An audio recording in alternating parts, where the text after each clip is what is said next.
رات کو سو جانے کے بعد قیدی قید خانے کی تکلیف سے اور بادشاہ اپنی سلطنت اور دولت کے احساس سے بے خبر ہو جاتے ہیں۔ علم کی تلوار لوہے کی تلوار سے زیادہ اثر رکھتی ہے، بلکہ فتح حاصل کرنے میں علم سینکڑوں لشکر سے زیادہ مؤثر ہے۔ احمق کی دوستی اور اس کی محبت سے دین اور دنیا دونوں ہی کا خون ہوتا ہے۔ کتا چاہے کتنا بھی تربیت یافتہ ہو جائے، مگر اس کی گردن سے زنجیر الگ نہ کرو۔ جب بیمار کی قضا آتی ہے تو طبیب بھی بے وقوف ہو جاتا ہے۔ جو عشق صرف رنگ روپ کی خاطر ہوتا ہے، وہ دراصل عشق نہیں بلکہ فسق ہے، اور اس کا انجام شرمندگی اور رسوائی کے سوا کچھ نہیں۔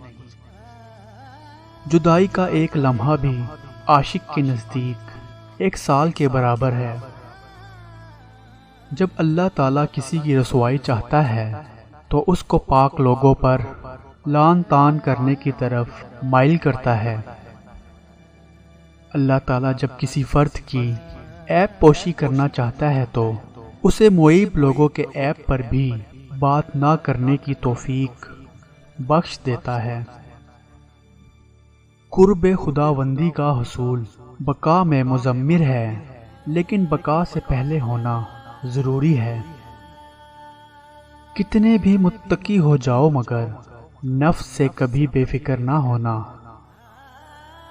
کوئی ناقص ذہن کسی کام کے مقام کو نہیں سمجھ سکتا۔ ہر شر اور عیب بھی اپنی پیدائش کے لحاظ سے حکمت کا حامل ہے۔ اللہ والوں کی باتیں سکون قلب عطا کرتی ہیں، اور اہل ظاہر کی باتیں دل میں انتشار اور بے اطمینانی پیدا کرتی ہیں۔ اے لوگو، بہت سے شیطان خصلت صوفیوں کی شکل میں موجود ہیں، اس لیے بیعت میں ہرگز جلدی نہ کرو۔